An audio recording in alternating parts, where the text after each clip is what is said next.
Yeah, about that. Hi, Navy. this is Vloshko. We're going to be doing a community Worlds Adrift podcast. Yeah, man. Goodness, all of you. Okay. What is a podcast?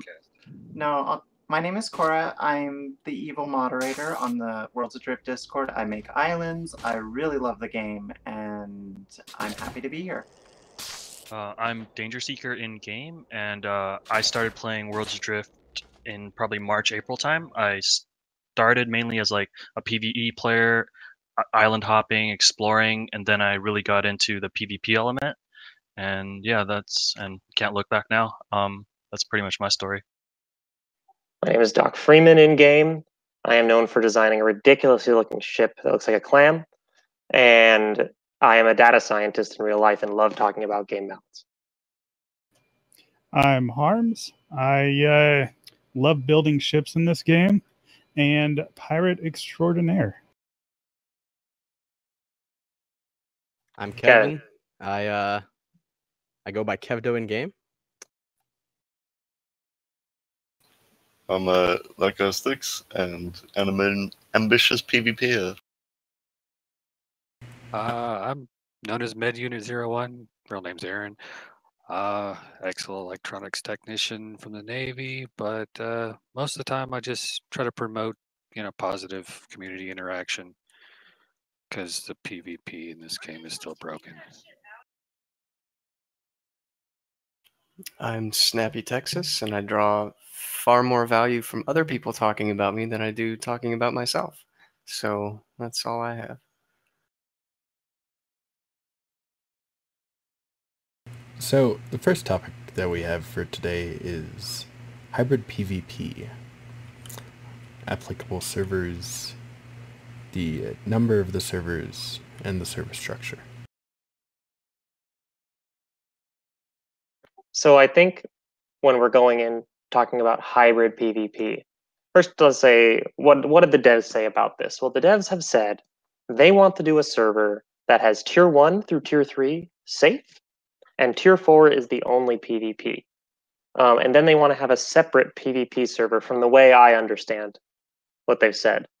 Now, my opinion is no matter what option we choose to come to a consensus on this, splitting the servers with this small of a player base is a very bad idea. And I think we can come up with some better solutions that help those who are getting killed early on and help those beginner players, while at the same time preserving the single server. My opinion on that regarding having PvP in tier 4 on that server, I'm never going to be on the other server. I wouldn't go to a PvP only server because I know for a fact the PvE one is going to have more people. And if I still have a chance to fight them there, then I'm probably going to spend my time there. If anything, if they're going to have a server that has non-PvP zones, I would say those zones should be limited, not far greater in number than the PvP areas. So if anything, make all tier 1s non-PvP. Instead of making a tier 0, just have the tier 1s as the non-PvP area. The rest of the world is Badlands, basically, as far as combat's concerned. I think it's too shallow. Yeah. The whole idea behind it, it's not enough. Like, oh, let's just change this area and this area to non-PvP and this area to PvP. I think that's too basic of a decision. What if they did a whole lot more? Like, tier 0 is a place where you start and you can never go back to once you leave. But once you leave, if you create an alliance, you can take over an area and decide the PvP rules or something like that. Well, that kind of sounds like territory control, which we know is still many, many months away at this point. Like, it's not coming in September, that's for sure. I think it was. Wasted dev time, to be honest. I think the big issue, with the whole discussion is that a lot of people that I've had discussions with personally about why we don't want to see a PvE or a hybrid server is because the issue is not so much that there is going to be safe zones. I mean, that's part of it, but I think the biggest issue is just that we don't want to see more servers, like a fracture of like the player base. We don't want it to be spread out even more than it already is. Absolutely. I really think, and this is what I would love to see, and I don't know who agrees with me. So we in the game, you have the wind wall. It's kind of your first wall. It teaches you how to build a ship that can kind of do something actually. And then you have the storm wall. This is like your first real wall in actuality in the game. And I think the storm wall really represents a great threat for the players to have to actually, deal with what's beyond the storm wall, right? It's ominous. It's got lightning in it. I would love to see I would love to try it for one wipe and see if it works. Do one server per region because they've already said they want to make a bigger map, and then have tier 1, tier 2 be PvE. These are safe areas. It allows players to explore a large portion of the map. They get to conquer their first wind wall, really learn the ins and outs of building a ship with actual engines. And then once you cross the storm wall, it's game on. This is where the PvP happens. This is where in the future territory control will happen. And this provides also a very large PvP space. Because on a bigger map, with 700 plus islands like they've said they want to do, it still means there's going to be a bunch of tier 3 zones. There's plenty of PvP, but there's also plenty of room for the PvE as well. And the devs have said, we want people to eventually try PvP. If you split the servers, people aren't going to re-roll on the full PvP server. They're just because they're going to have to restart. Most casual players don't want to restart. Why not just make one server that really introduces them to that rather than splitting? Yeah, and incorporates both fully. The thing I think is another point to bring up too is I think the reason why there's such a hesitation to do something like a hybrid or a PvE server is because it feels like a band-aid solution to something that doesn't really, like, we don't really know is an absolute problem. And that's also part of the reason why we're doing this podcast in the first place, is because, and I'm not saying this, in a inflammatory way, but I think that there's a perception that people have about Bossa and the way that they operate when it comes to getting things done. And I think a big fear people have is that this band-aid solution is something that's just going to remain in the game for too long, and it's gonna be easy to say, oh, well, this works well enough. Let's not think about a more creative way to come up with a solution for this problem. Yeah, a simple fact right now is this does need a solution. As much as I don't understand the PvE side of the game, I understand that people really, really need it. I 100% agree. I'm a pure PvPer. I love it. I'm okay with losing everything. Same. But that being said, there are very few games that survive that way. And if they do stay full PvP, then there's other fixes that would have to come in for the new player experience. I don't think anyone here can actually say it's just fine the way it is. Not at all. Absolutely not. Definitely not. It needs a lot of work. Right. Even just a little bit of work at this point would help a lot. Something different than what we've currently got is what we need. Right. And so in order to be like, we don't want to be a group of people that say, hey, this is a problem, fix it, and then not offer any solution. Right. So that's what we're trying to accomplish with this podcast is, let's come up with some ideas, solutions that are, that people of different backgrounds can agree on. And we also try to engage. I mean, obviously, we want more members of the community to come in and engage with us and give us ideas or feedback on the things that we talk about here. So do you guys think that if we made tier 1 and tier 2 non-PvP areas right now, that would be an acceptable, quick solution for the time being? I would be 100% down with that. So would I. Yeah. Same here. Yeah, definitely. Yeah. Here's something that I really like about that idea is that even if you have, tier 3, tier 4 open PvP, the difference between tier 3 PvP and the difference between tier 4 PvP is still a huge night and day difference. So if you lose your ship in tier 3 PvP, you're still going to be popping back to revivers. It's going to actually make an effective a different type of way that people can fight in Tier 3 versus Tier 4. Because anything Tier 4 and Tier 4 beyond is going to have probably no revivers in the biome. Also, Tier 3, in a way, with the revivers being there, acts as kind of like a save point. You know, after you've gotten out of Tier 2. You have access to higher quality materials, better schematics. And what I would is true, yeah. What I would love to see, so they said they're almost done with this side quest system, Atlas compasses, and we don't have to go into it too much. But what if those tried to send you to a higher tier zone to get that good loot? You're in Tier 2, you loot this Atlas compass, and it leads somewhere, right? And it points right through the storm wall. And it's saying, risk it. Like, it's time to risk. That is an awesome idea. Absolutely. One of the things is, you know, we like to think that, the PvEers are just going to hide in there and we'll never have any fights and stuff. But simple fact is, you need to go to higher tiers to really experience the game. You need to go there to get schematics and get better materials, and there's no reason not to in the end. So at some point, we'll still run across them. And to add on to that, having Tier 1 and Tier 2 zones be like non-PvP, it allows people to have their own pace. Like some players might want to go, guns blazing into Tier 3, Tier 4, get all the schematics early, and then there's other players that might progress in a different manner. So just having those two zones will allow for that, I think. It'll also bring trade up a lot. Like just, everyone wants a glider schematic. Those are Tier 4. Lots of people might not be able to go to Tier 4, or might not be willing to risk Tier 4. So trading and, hauling goods and stuff will actually be sensible again. Right. Yeah. And I was going to mention, if we're gonna, here's the thing. I'm not fully committed on an idea where a hybrid server exists. And the thing is that I wouldn't agree to it unless I saw some things, like some concrete things first. And one of those things being the layout of zones, because that's very important. If you make the layout of the map something, let's say, where all Tier 1 areas are in the center and they're all accessible from each other, and then they all lead to an outer ring of Tier 2 areas, which lead to an outer ring of Tier 3 areas, which lead to the Badlands even further out still.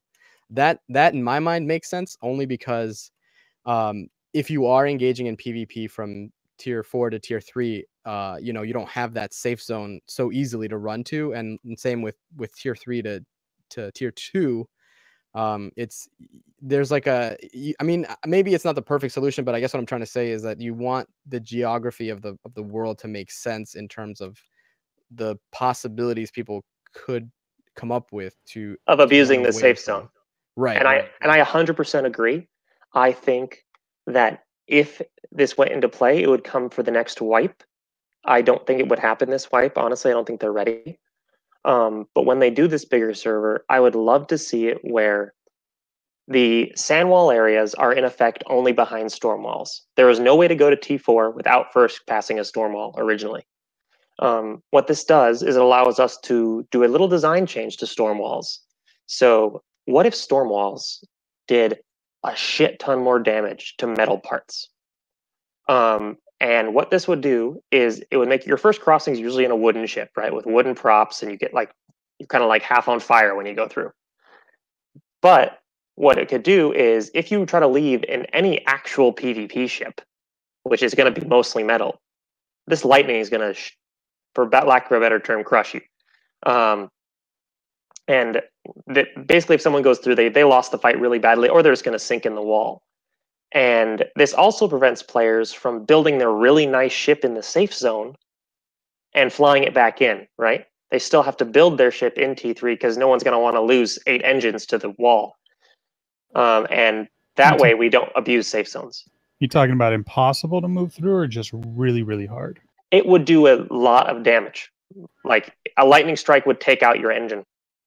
I think that's a great idea to add kind of an understandable additional barrier to prevent those people from down tiering.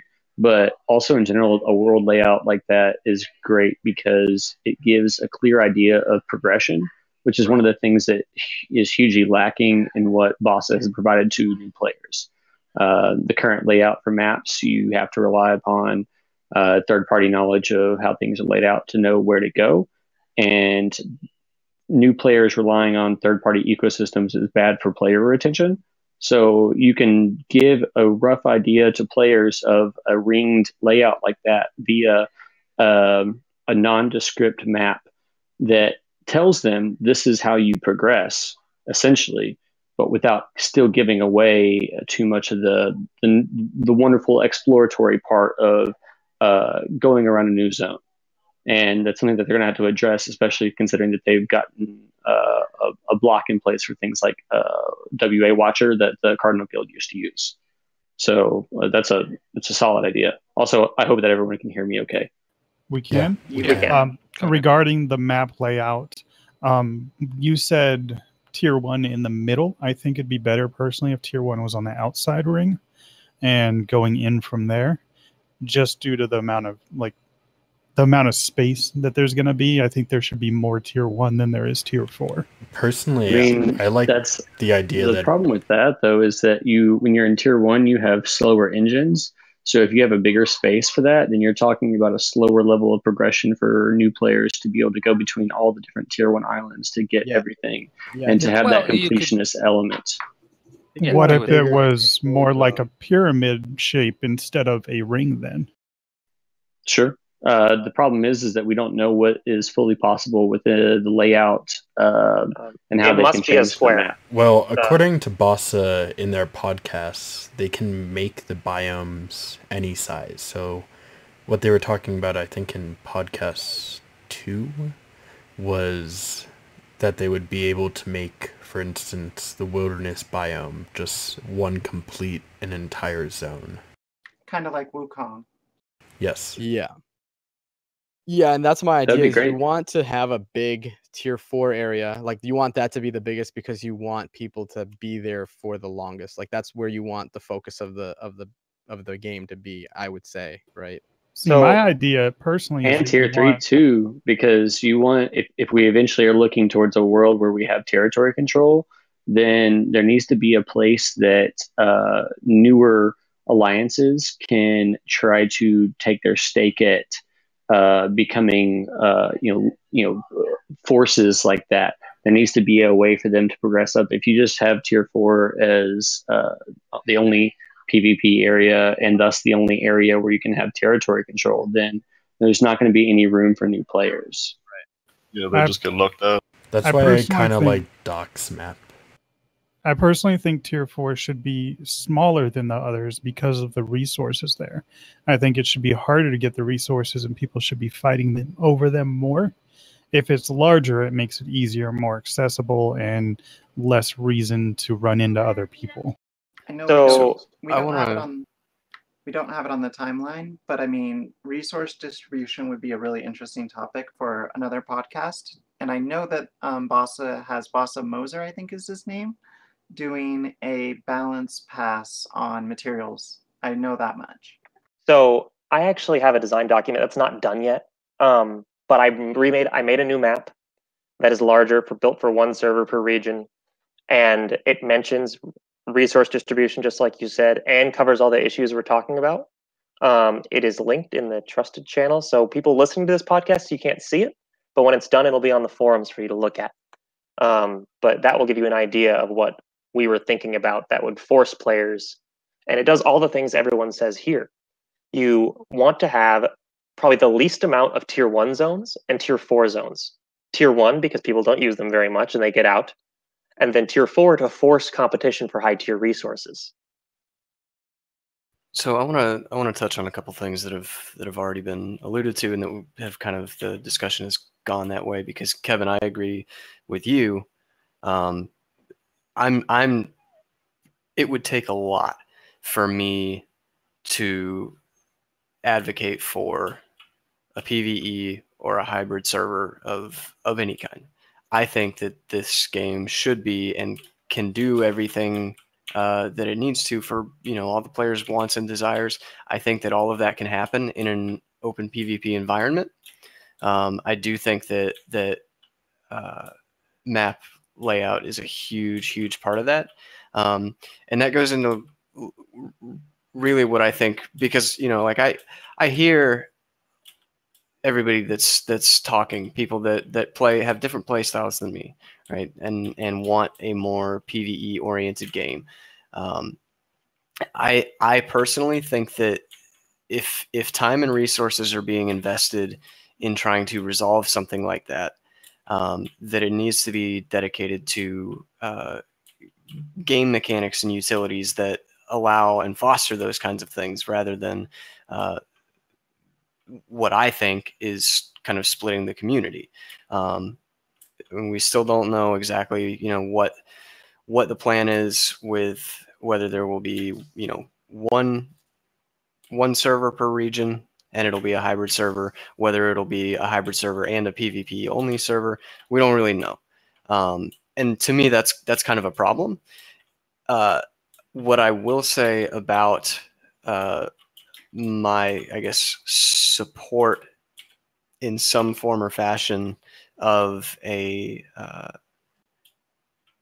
hybrid server would be like, just tell us if that's going to be the definite thing, right?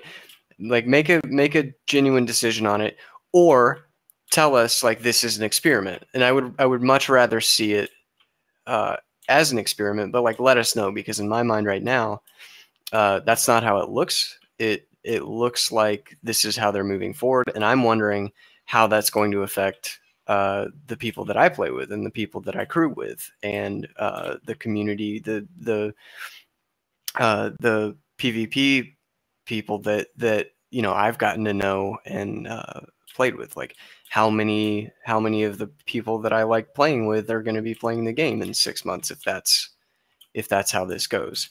Because to me, like it would take just as many or few resources to try out other things like a completely new map design, to try out things like a tier 0, as it would to implement a hybrid server and actually make it function as a hybrid server that does for people what Bossa are leading them to believe, if that makes sense. I don't know. So when you say hybrid server versus open PvP, what do you mean? Are you saying on an open PvP where some islands have protection just like by default, or that it's player run and player driven, that people would protect new players at those low zones? Yeah, so I think that player driven systems and mechanisms to allow for better defense or protection, or safe zones through things like alliances and territory control. I think that is something that Bossa has all of these big ideas, right? And it honestly, it feels like to me right now with this, there are a lot of things that they were already thinking about that would help that, or help the problems that they're trying to address with a hybrid server. I think that it would address those things better, and I think it would allow for more emergent gameplay, which is one of the most beautiful things about this game that has ended up keeping me here, right? I think that without that, because to me, territory control and things like that, in a hybrid server, it's meaningless unless it's restricted to PvP areas. Excuse me. I have no it's not problem. contestable. Yeah, I have no problem with territory control being limited there, strictly to PvP areas. I think at this point, the most important thing is that Bossa does something. We can't continue like we are. This game isn't going to survive in its current state. I think we've all seen it. Now, real quick, to tie in another topic that we have that is closely related to this, what are your thoughts and any ideas you have on Tier 0? My personal opinion is that although it is great to give someone a chance to learn grappling and maybe, here's how you scan the knowledge, and that's great. If you ever watch a new streamer play this game, they kind of just run around aimlessly. But at the same time, it doesn't have shipbuilding, which is hyper complex. And that really bothers me. And I know why, technical reasons why they didn't put it in the tutorial zone. but there needs to be a more robust tutorial for shipbuilding, because so many people don't even know to like put a reviver on their ship, or so many different things that you can pulse the Atlas core. You need to teach players these things. And it really bothers me that there isn't a system for that. Yeah. I think if we have a PvE area, I don't see the point of any tier 0. I was going to say the same thing. I agree. Yeah. I think here's the problem. I think like the whole thing about tier 0 is that it was meant to be the initial compromise to a PvE zone, because ideally we didn't want PvE zones in any part of the map. And so the tier 0 was the compromise where we said, well, at least some of us as players said, well, this is a compromise that's acceptable. You make a single player tier 0 area where it's completely safe, and it's an area where you can learn at your own pace, but you cannot return to it once you leave. And that way you avoid so many of the balance issues that come with PvE or PvP and PvE combining in one map. And so the problem, the disappointment of the tier 0 that we got word of is that it basically it doesn't, it's I mean, for lack of a better word, it's useless, right? Because it doesn't teach you anything that you don't already learn within like the first 2 minutes of playing this game, which is how to salvage and how to collect materials. And then everything else that's valuable, whether it's like learning how to navigate with the grapple hook, learning like how to build momentum and swing and jump from this place to that place and boost here to there, and learning how to traverse complicated islands, and learning shipbuilding even, or learning what it's like to interact with a ship that's not yours so that you understand how to defend your own ship in those situations. There's so many things that could have been implemented into a tier 0 that didn't make it. And of course, I understand, like, I think many of us understand that it is technically complicated, but if you're just going to make a tier 0 for the sake of being able to say we have a tier 0, then it is utterly pointless. I think learning how to grapple is like, oh, there's a metal node up there that I need to get to. Let me learn how to grapple up to it. For me, tier 0 kind of just sounds boring, and that's not how I want to be introduced to a game. Yeah. Yeah, my hope is I think that they flesh out the tier 0 in the same way that the rest of the game is going to be fleshed out. And I guess like part of my view towards a lot of these things is that it's not necessarily like a band-aid so much as it is a bridge between now and then when those things have been fleshed out. And this is all before we're talking about when the game is reached a point where what I would consider to be release ready, like a final product that still will have ongoing content and mechanics and things added to it as it goes, like any other game pretty much out there right now that has any sort of longevity.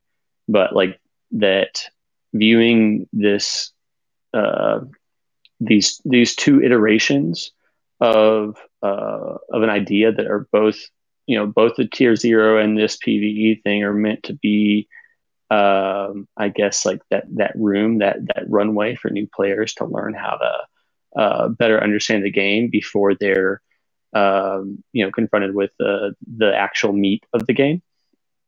But that like this is a bridge between now and then, and not so much like obviously like we've seen a shift that we thought was like not going to happen, but maybe we're also assuming too that this is the vision for the final product, and it might not be, because honestly like we don't really get enough of any clear idea of what that's going to be as exhibited by this kind of community surprise of PvE zones, right? Does that make sense? Yeah. And I think, like, just to clarify, I do think that tier 0 and PvE starter zones are redundant. Like, you don't need both. And by the way, I don't think you introduced yourself, RodeoTrashPit. You kind of came in a little bit later into the podcast, but oh yeah, sorry, I'm Rodeo. I don't know. I've just wanted to avoid confusion for anybody who was listening. Yeah, I'm part of the Beavers. Been playing for well over 1,000 hours as of last year around this time. Also a council member for better or worse. So for me, it's kind of in my daily life, I design, and I can imagine, I don't code things, I don't make games, but I understand the whole designing thing. So there's someone right now working on Tier 0, and I hate to, state it bluntly, but I think they should abandon it.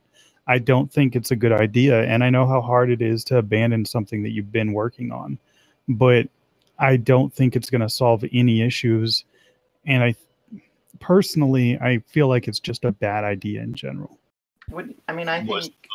I think the assessment that with the idea of a hybrid server or a PvE zone or whatever you want to call it, where combat isn't necessarily strictly possible for the majority of player interaction, I think that it would be kind of redundant, because if players can come into the game and go at their own pace without getting massacred within the first 2 hours, maybe if it takes them an hour to build a shipyard, great. When I started playing this game, one of the things that I do with almost every single game I play is I don't read the manual, because trying to figure out what buttons do what is part of the process for me. That said, I'm not a dummy, but it took me about, if I'm being honest, about 2 to 3 hours to even build a shipyard, build a ship frame, put all the parts on it, and get it off the ground. And to me, that's kind of unacceptable. So maybe they could take some of the lessons that they've learned from even putting together Tier 0 and building that into an introduction to a PvE zone or a hybrid zone or a protected space to make it easier for the player. I don't think it's necessarily worthless because it's new information. Like we didn't know that the idea of a hybrid or, whatever you want to call it, it was going to be introduced to the game back in May, June. We had no idea. So yeah. I think one thing we do, and I feel this way, I don't know about you guys, but I really want to hear from the devs, is a hybrid server, is that 100% happening? If so, I'll roll with the punches. I will work with you to make it as best as I feel it can be. Or is it still an option? And I think, because that's one thing we're not really sure about. Like some of us, are still vehemently defending pure PvP, and they have a good argument. At the same time, some of us are like, well, hybrid could work if you did X, Y, Z. Let us know, help us help you, sort of thing. Because right now, we have so many conflicting ideas, and we want this game to be the best it can be. Yeah, and that is what I thought, because I suggested a Tier 0, well, I called it a tutorial zone, way back in I would say in June last year when I first started playing this game. And I suggested, of course, it was brushed aside because the whole argument of we can't have PvE in a PvP game because of physics and blah blah blah. Which of course now is completely it seems like that complete argument was thrown out the window, and now it's possible. But my whole suggestion was, because ideally you do keep this game open PvP in all 4 tiers, and I understand there's a lot of reasons why a lot of people don't like PvP in Tier 1 and 2. But if you alleviate a lot of those issues in a tutorial zone where you let people take their time by themselves and teach them the basics of as many mechanics as you can, then they enter the world more prepared to deal with PvP once they leave that tutorial zone and they enter the actual game. And that was the whole point of the tutorial zone, was to not only cover material collecting and not only cover grappling, but cover ship combat.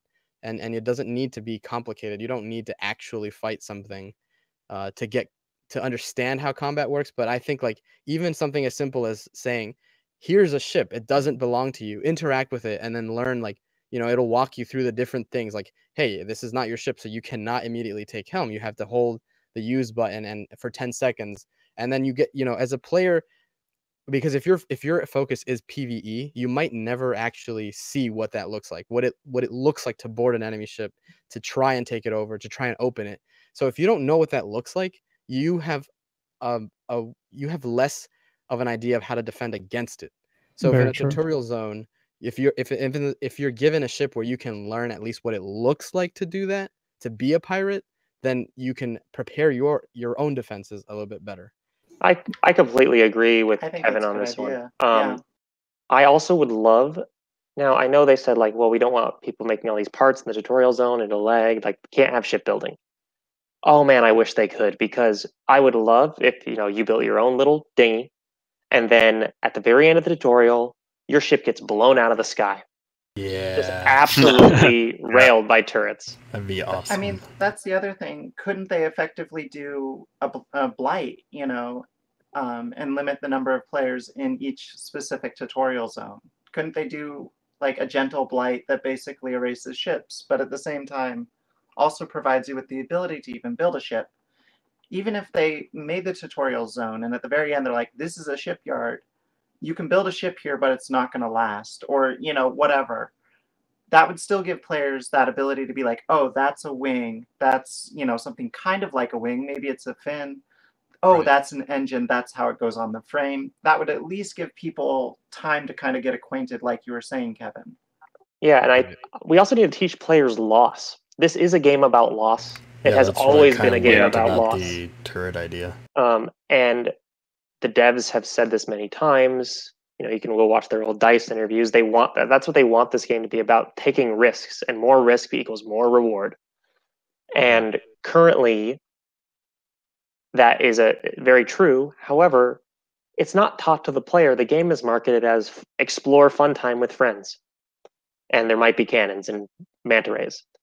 Yeah, and then, I think that the tier 0 should, or whatever tutorial, I think that most people agree that it should have shipbuilding. And my thought of that initially when it was first broached was it should have something that shows that loss. Like if it's you build your ship and you fly out towards a wind wall and you can't make it, you're just not supposed to make it, and you experience the loss. And then when you respawn, you get to choose to go into the tier 1. And then kind of go from there, and expectations are set, because again, the biggest problem that it happens with this game is progression isn't clear, it's unrewarding, performance issues compound those extremely, and your expectations for what is important aren't really set in any meaningful way.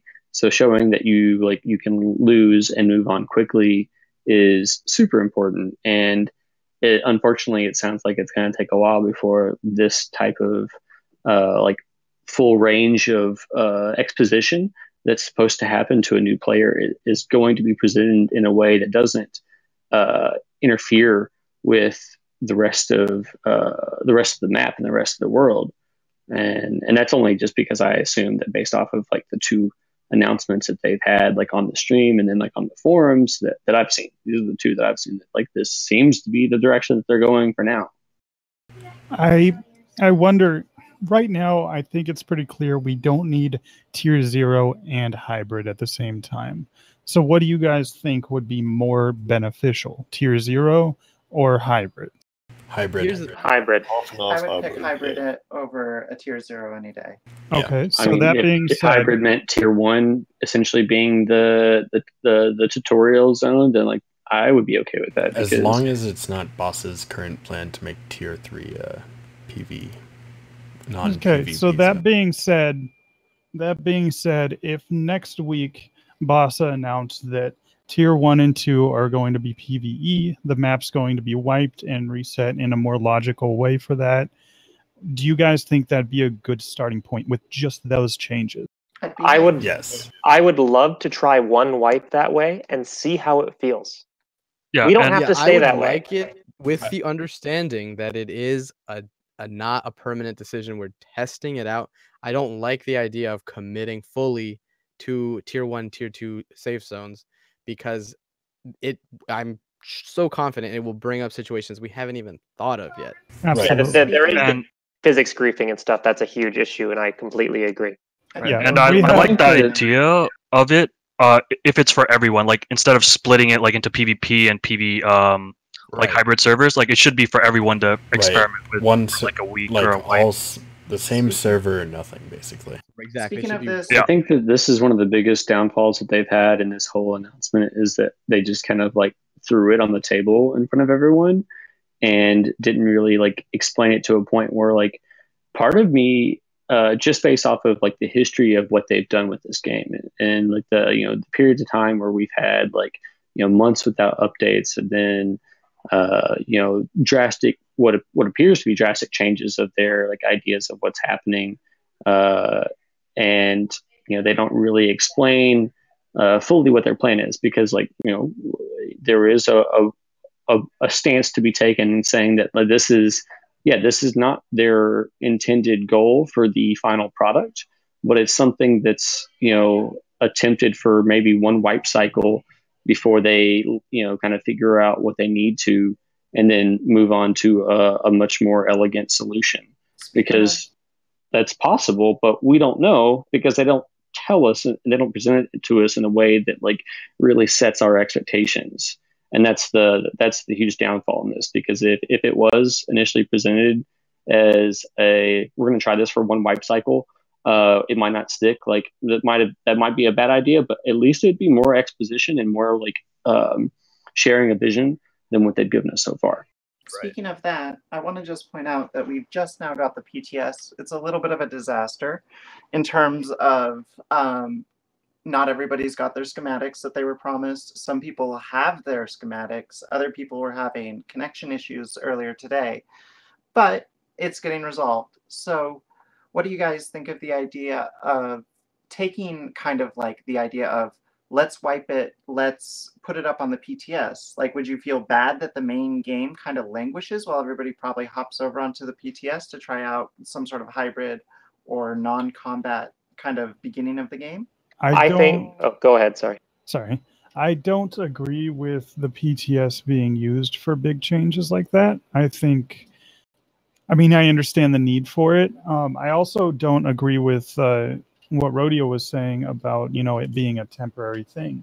I think if we make a large change, like if we made the change that, all right, tier 1 and tier 2, our PvE map gets remixed and whatnot, I don't think we should commit to, this is just a one wipe thing. I think we should try it out. And if it doesn't work, it's simply said, okay, that didn't work. We're going to wipe and do something else, which I think is the state the game is in right now. This is early access. Things change. Yeah, but the problem with that is, and this is exactly what happened, is that people have come up with this idea before where they say, let's try PvE. And then Bossa has said, no, that's not possible. And now they've turned around and said, no, it is possible. And so now everyone who has convinced themselves, you know what, I am committed now to open world PvP. The perception is like, oh man, like it feels like a hit, like it. It's a bit of a slap in the face. Right, exactly. And if you tell people like, listen, this is we're trying this out, then at least the perception is set where, okay, this is something that we're actually just trying out and not permanent. We're going to check it out. And I think people go into it with that mentality where they're not vehemently opposed to it because it's, something that people understand. Hey, this is, just a test. We're trying it out. At the end of the day, though, that is kind of just semantics, really. Like it's not even a significant thing. As far as the PTS goes, though, I think what the PTS affords us as players and Bossa especially is that it lets them try things, like riskier things, and players don't have expectations where they feel robbed. Do you get what I'm saying? Like if players run into issues on the PTS where they lose a ship, or like us, like all Kapulka players who started completely fresh, where all European players started with all their stuff. Obviously it's not great, but it's a PTS, so we kind of like, it's understandable. Like it's got that it affords them that leniency, I feel. This is a much different discussion, but I worry about the amount of people that would spend all their time on the PTS compared to the actual servers. So I would say with the current player base, it is not a good idea to have a long-running PTS. You just can't afford to have those players not on the main server. If you want to do, like, you have these big controversial changes, like, we really want to see how you guys feel about this one big change that we can focus test, like Cannon Splash has been tripled. I don't know, something crazy. Then we have a weekend to test it, right? You don't really harm the main servers that much, but you can really test one specific big experimental change. And that's what I think it should be used for now. I can agree with that. Also, bug fixes in general, considering most of the bug fixes we tend to get come with 7 new bugs. See, here's the thing about the PTS too. Like, I don't like the idea that things are copied over to it. I don't see a problem with everyone starting fresh on it, as long as the idea that I posted on the feedback forums for the PTS is followed through with, which was buff, like incredibly buff, what you get, like medals that you get from nodes. Multipliers. Yeah. Multiply the amount of knowledge you get from knowledge caches, multiply the knowledge learned from lore. Make it fast and easy to actually start exploring and figuring stuff out. Yeah, because I think it's necessary to test that progression. You don't have to grind it out like normal on the normal server, but I think you do need to test the progression. And if you let people start with characters that already have everything, it's just going to make it easier to miss certain bugs that you might have run into if you farmed your way up. Absolutely. I'd agree. That is actually true, yeah. Also, if they start with nothing, then there's people that just simply won't get to the bugs because they'll never get to that far. And also, I think if they introduce like some change, like I think in Vloshko's post, like if they made like a new engine or like some new schematic or furniture or something, they should just give us the schematic already pre-learned, and then we can just try it out and just test it on the spot like right away. Absolutely. And stuff like that. And I'll be totally down for something like that. Mm-hmm. Yeah, if you want me to test the engine, don't make me search for it. Exactly. Yeah, I mean, if they approached it more so where it was kind of a blanket thing, where like these 3 days or these 4 days or however like long, you get to keep your existing information or your knowledge and your skins and your ships, and you can go test out the game as it is.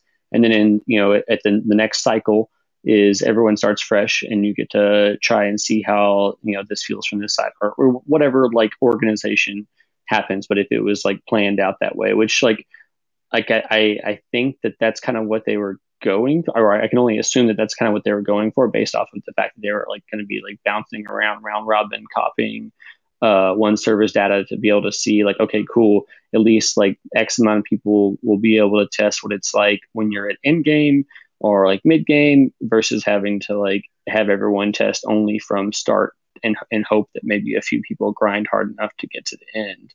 But like buffs for knowledge and like boosts or whatever you want to call it, like definitely should be a thing in this.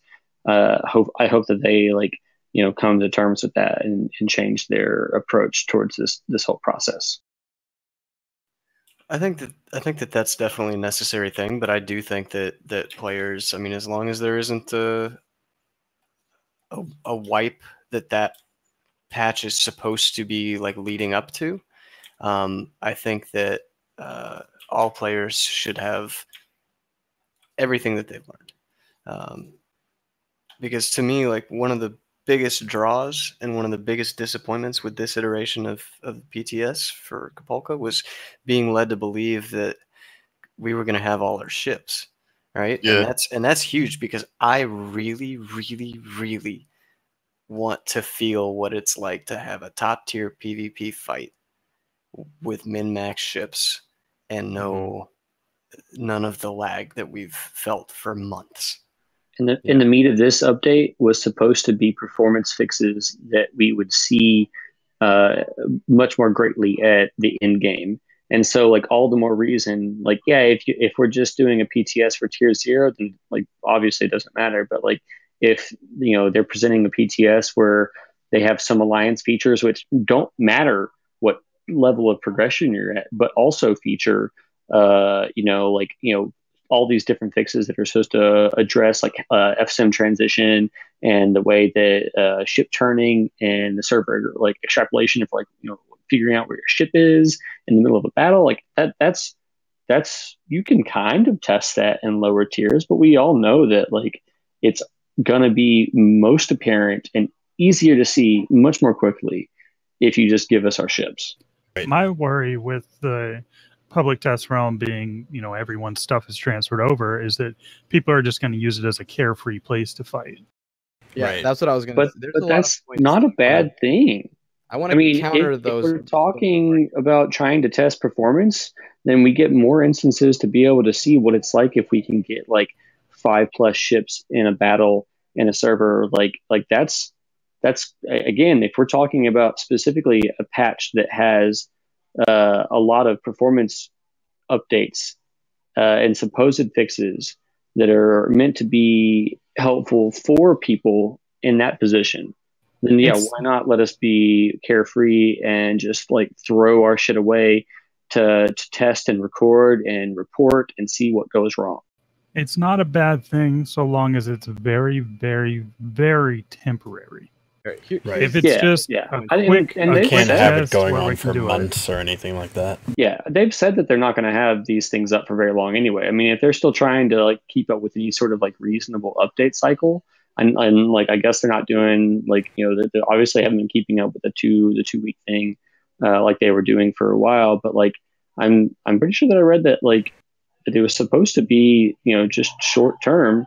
So like in that case, yeah, like I don't want the PTS to replace the real server, but I also want it to be worth my time. You know, like I want to spend my free time having fun while also like helping with this game. But at the same time, I don't want to have to go through and regrind just so I can maybe get like a few hours to test. Like, now I don't want to set my life aside for like the week that the PTS is up or the 3 days that the PTS is up to grind up to be able to like test the full game. And I don't think they're gonna ever like try to make the PTS replace the full game by having like long cycles. Yeah, well, here's the thing. Go ahead, Kevin. Sorry. Yeah, if you don't have like the PTS right now is 2 weeks. I don't know if that's. I mean, they understand why they picked that time frame better than any of us do. I think. I'm sure they understand like why they need whatever amount of time they need. But here's the thing too, though. If you make the PTS like 3 days, I think a lot of people, especially people who have jobs or who have college or, you know, like are busy throughout the week, they may not get a chance to play on the PTS. And that, like, here, the thing about starting fresh on a PTS, you know, not only just to not miss those early bugs, but also to discourage the fact that this isn't like a replacement for the main game, because you do have to work your way up. But the multipliers on everything, I mean, we already know, right? Like, we can almost all of us, if you know, like, easily make it to tier 4 on day 1, and that doesn't take a whole lot of effort, even on the normal grind.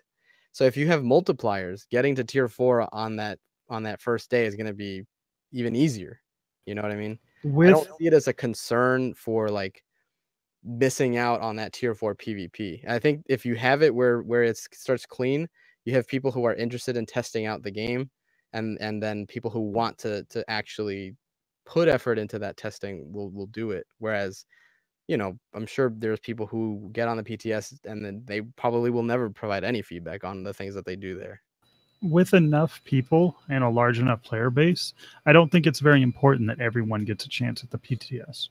I don't see it as like something that everyone needs to experience. You know, it's a little bit of privilege to be able to go out and try stuff early, and it's also the responsibility of reporting the bugs that you find. But it's not like, oh yeah, you know, public test realm just went up, let's, you know, all hop over there. I mean, if you want to, sure, but I don't think it needs to be long enough that everyone gets the opportunity to. So I think it's a bit of both of what you're saying, actually. So on one hand, I agree that it should be short and quick. I don't think there's another good way to do it. But depending on what they want us to test, let us know. If you want us to test how ships handle an endgame PvP, copy our shit over. Say, we have these changes that we want you to focus test this.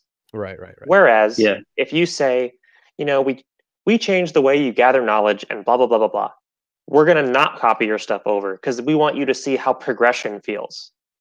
Like, let us know what you want the feedback on, and we'll happily give you that. It needs to be curated like that. And that's one of the things that I think is a consistent theme with like where Bossa could benefit from is that, you know, take all of your community, you know, developed content and testing and curate it more.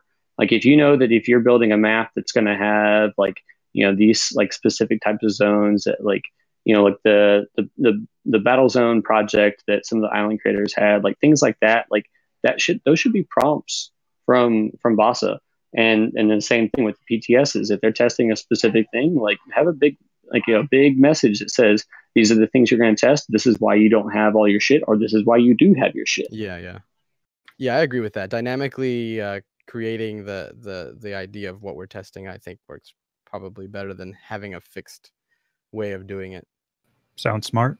Even using that front page, I honestly want them to use it kind of as a promotion page as opposed to like, hey, you're testing the game, good luck. You know, like upcoming in Worlds Adrift, we're looking at this and this and this. So that way, even people that never open the web page, never open Twitter, never open Discord, they'll at least know, oh, something's coming up, you know, versus somebody buys the game off Steam, they're like, what the fuck is this thing? They get shot up and then they're like, well, fuck this. Make them curious about what is coming up. You know, and do that with every update. Do it for the PTS updates, do it for the live updates. But do it with every update where it's just like, this is the thing that you can look forward to. This is the thing that's new. Enjoy, you know, because we are, as everybody has said, still in early access. I mean, I don't think anybody's going to be like, how unprofessional. It's like communicating with me directly as a player. I don't think anybody's going to be off by that. I mean, I think that like even like expanding on that, like to consistently do that with the live server and say, this is something that we updated, test this so that we know what to do. Because I think that people do need to be reminded that this is, again, it's early access, and we can't like assume that everything that they try or they like implement into the game is going to be the final version of what we see. And I think that because they're not leading those expectations properly is a lot of why we end up with very like upset and confused community members as we have in this instance, because there isn't like more guidance towards what should be expected of these things. And that requires, you know, more information from them, more exposition, more collaboration, more curation of what should be expected. And unfortunately, like, you know, that's not the Bossa that we've seen.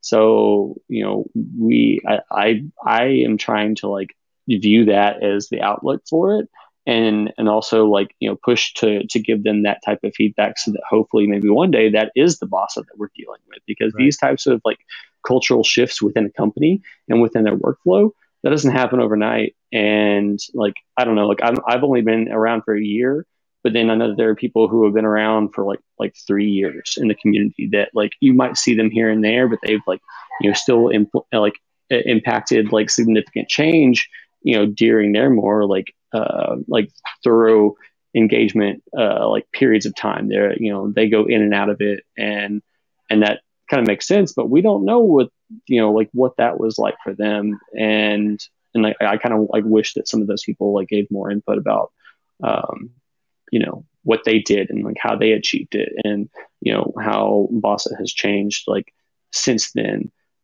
because it is definitely really easy to get caught up in what we've seen in like our time frame here. This isn't one of the prompts that we have on the like our loose timeline schedule, whatever.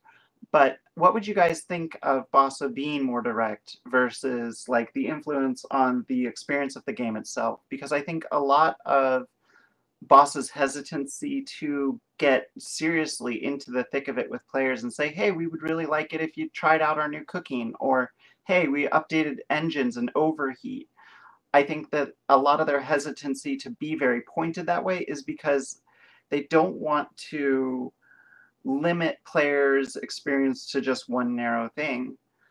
And I think they're just hesitant to speak very directly and in such a manner to the player base. What would you think if they suddenly were more like, hey, we're going to add cooking this update. Can you please test out cooking? Hey, we're going to add, you know, PvP changes to cannons and splash damage. Please test out splash damage. Would it be like, would it cramp your style? Would it change how you play the game? I think that's absolutely necessary. And that's the problem is I think Bossa has definitely increased, at least from the year that I've been playing the game, they've definitely increased communication. They do it more often, but it is aimless. It feels random to me. I feel like communication, they're just dripping stuff out to keep people in an attempt to keep people hooked. They need that focus on what they're trying to communicate, and then once they get that focus, then everyone else will understand. I think it will facilitate discussion about things happening in the game instead of it being like, oh, here's a cooking update, here's a lurching bug fixing, or here's a PvP update. Like, it's just, I feel like it's too unfocused. I feel like communication with Bossa and the players has increased, but I feel like for the most part it's one-sided. They're talking to us a lot, but they're not listening all that much. Yeah, and that's another thing I gathered from the survey is a lot of people feel that way too. Yeah, a lot of people are uncertain. I'm sure they do read and they check a lot of feedback, but the problem is that a lot of people don't know whether or not they do.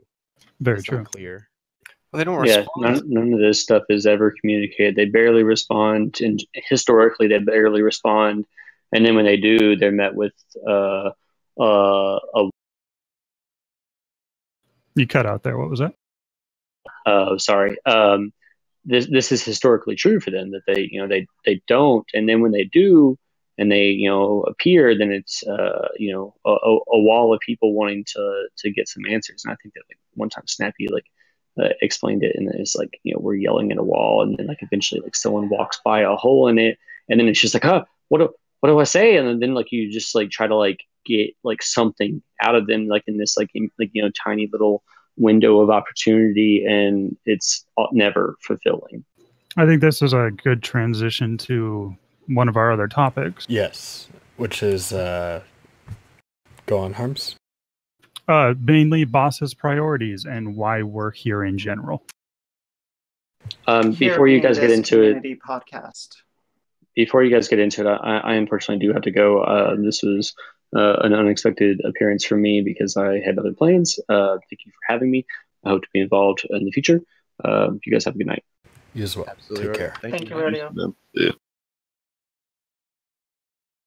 So regarding that in general, the reason I said I don't feel like they're, it's one-sided as they're telling us, but we're not really telling them, is because there's been a lot of changes to the game that most people simply don't agree with.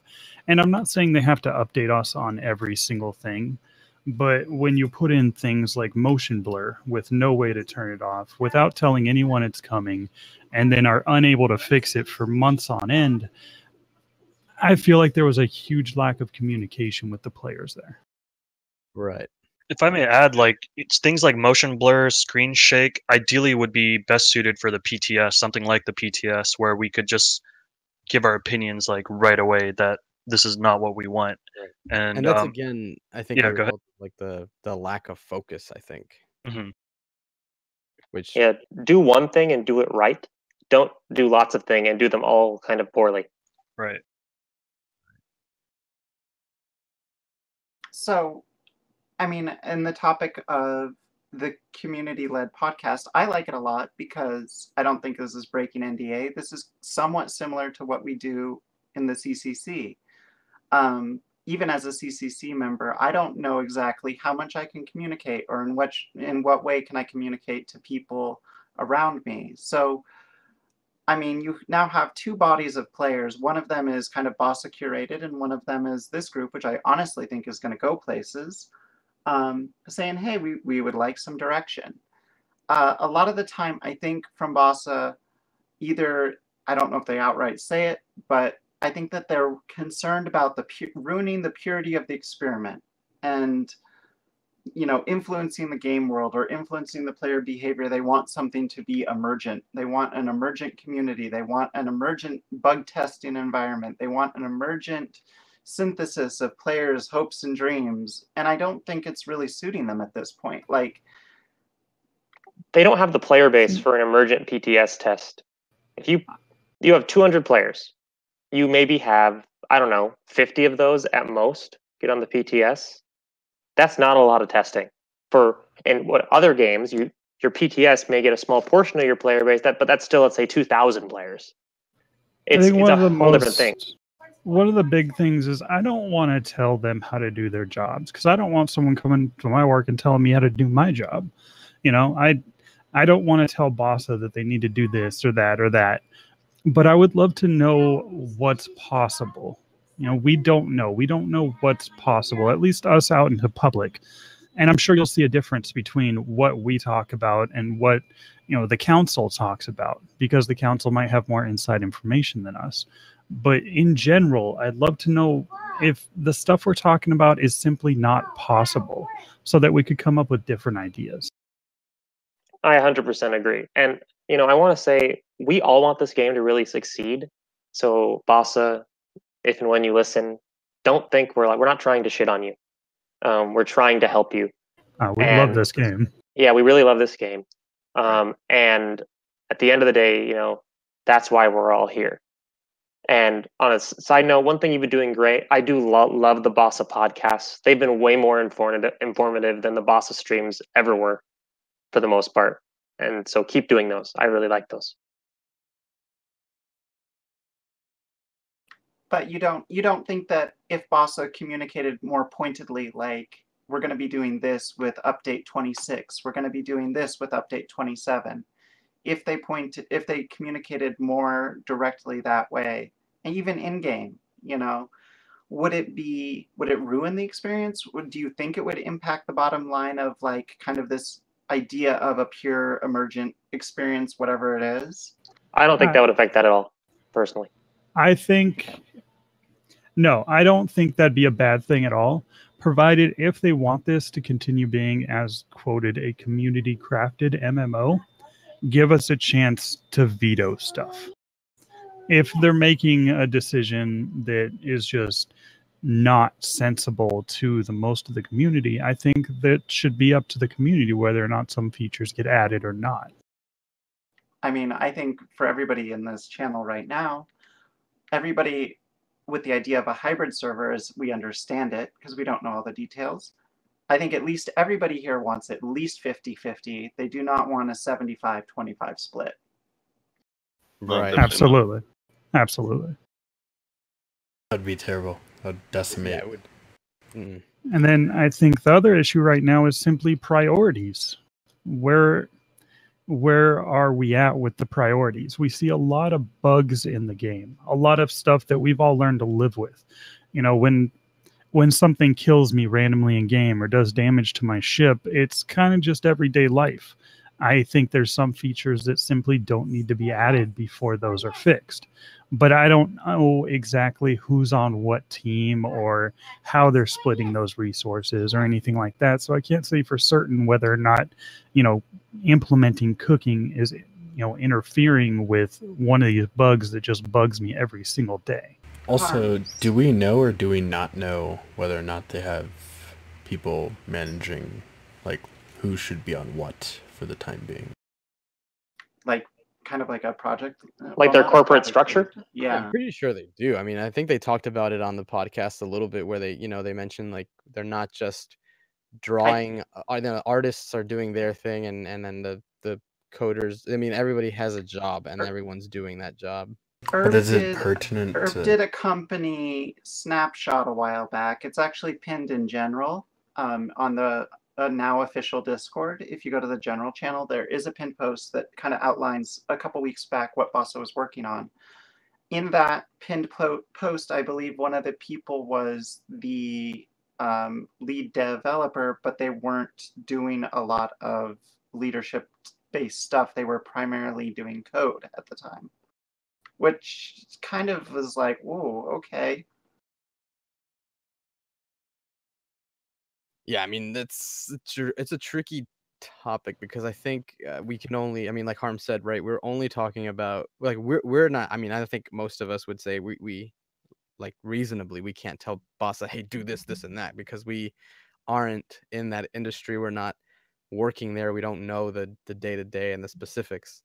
But we can certainly provide feedback on the perception that we have of what's happening, and they can then use that perception to improve the image or their process that they're actually going with, and then how it comes across to the players. Absolutely. And in my perception right now, the priorities are simply wrong. But again, I don't want to tell people how to do their job, and I don't know what their situation is, how they're structured, or anything like that. Right. I simply feel like we're making changes that don't need to be made in advance of other changes. I think the tier 0 is an absolute waste of time, and there's better solutions that should have been explored long before the tier 0 progress even begun. It does feel like a bit of a scramble, and I think a lot of us are feeling that way. Like, they're trying to patch up all the holes, and instead of slowing down and taking a faster look. Now, we're not going to insult their intelligence. They've thought through a lot of stuff, and they know a lot of technical limitations that none of us know. Yes. So, that's a key point to make. But I really want them to slow down and take a look at, like, why did you add cooking now? Yeah. Right. That's food why. buffs. Why do we need food buffs? There's so much other content, and I don't feel the person working on that couldn't have done something maybe a bit more important to the game's general design. And there's been, I think, 2 updates to clouds in general over like the past 2 or 3 months. And at this point, I can only assume it's taken that long to make those changes. So you've got one person working full-time on clouds. I don't know exactly how to do that. I have no idea. But if that's how long it takes to do something like that, how long did it take to make cooking as opposed to fixing my fuel containers flying off into the abyss every single time I hit them? Well, according to Herb's community snapshot from a couple weeks ago, that would probably be the one shared visual effects artist. That's probably a Bossa shared visual effects artist, so who knows how many projects they even touch on. Right. Absolutely. Also, to touch on another subject we're starting to get into just before this, is what can we do about the loss in PvP? I love this topic. So I think that one of the big problems in this game is, for a lot of players, if you imagine, what is players' first negative PvP experience? I doubt it's getting shot at when you have cannons and you guys shoot each other down and one player wins. That's highly unlikely. My first negative PvP experience is some guy running up on me in my bubble while I'm trying to make my first ship. Exactly. That's a huge problem, right? So, and I kind of brought this up in my forum post earlier, but people don't necessarily hate PvP. They hate the way it plays out. The loss, being attacked in your shipyard. If we had a system where you couldn't be bubble busted and people couldn't salvage in your shipyard, only you could. However, shipyards had shields and people could shell you. So you got to leave eventually, right? But it gives you time to counterplay. Because currently, what is your core gameplay loop? Fly to island, get off ship, explore island for knowledge. If you are a solo player, you have no counterplay to a bubble bust if the island's big enough because you can't hear the ship coming. And you lose your ship before you can respawn. By the time you escape respawn, your ship will be crippled. Any system that does not allow a core gameplay loop to function is not a good system, and it needs to be improved. So I would love to see that change. So that way, when someone loses a ship, they at least got to take off and fly around. And even if they get shot down, you got shot down. It allows people to call for allies, et cetera, et cetera. For me, loss in general has never been a big issue. I'm perfectly comfortable with losing my ship in a fight. It doesn't matter if it's made out of iron or titanium or aluminum. If we lost the fight, we lost the fight. No big deal. We'll rebuild. I find a lot of joy in adjusting my designs, rebuilding from scratch. And in the past, I've built a lot of crazy ship designs just to fly them into pirate hotspots, get them blown up, and start over again. The one thing you don't lose is your experience, your knowledge, your, schematics that you've learned. So I've still got those. I can keep going. But for me, the most annoying thing is simply when someone just keeps respawning and jumping in and shooting me and salvaging my stuff and making me freak out that they're about to take off with my ship that I'm in the middle of building. Yeah, Harms, you literally transitioned perfectly into the 2 points that I wanted to talk about, which the first is the thing about this game a lot of people, I think, have a misconception of is the importance of gear.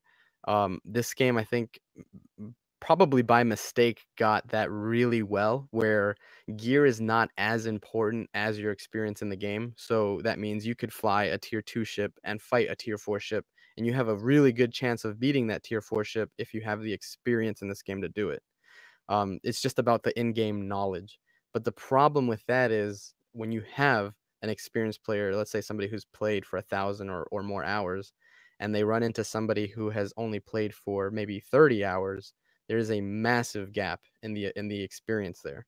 And that's like, that is huge in this game. It's massive. And I think it's like a good thing to have a game with PvP where the gear is not as important, but then you also need a balance where the game mechanics kind of help the player understand the game at the beginning, but not to the point where it's a crutch for them where they depend on it and then just be, like they can be lazy about it, I suppose is the word I would use.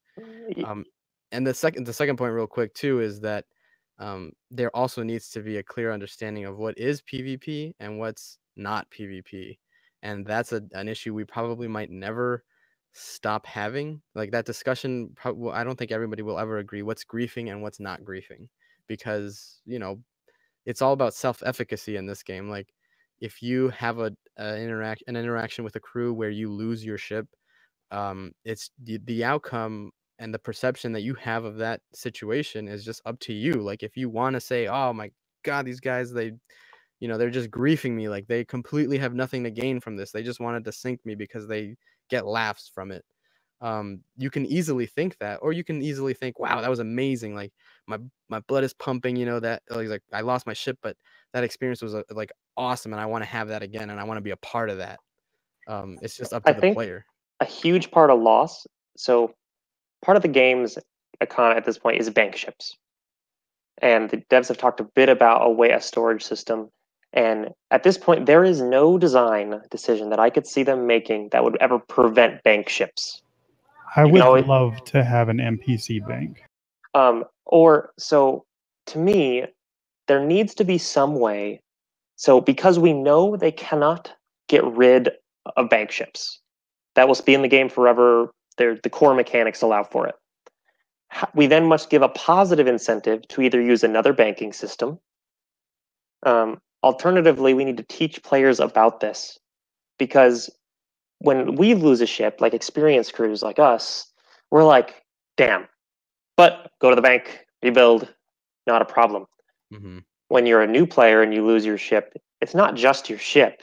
You lose, you had all those chests full of copper. You lose time. You lose days and weeks of work. Right. Yeah. Here's something interesting, actually. I'm an experienced player and I do not fly with a bank ship. In fact, if I lose my ship, I lose everything that I own. And that is a weird fucking thing to do. Oops. That is a weird thing to do. Please put a mantis screech over that.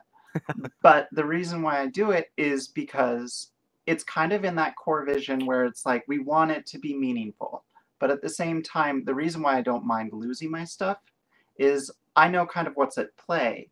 Whereas a new player who's joining the game for the first 10 hours or 30 hours, they might not know what's at play. They might not know that finding out who shot them is probably more important than their ship itself.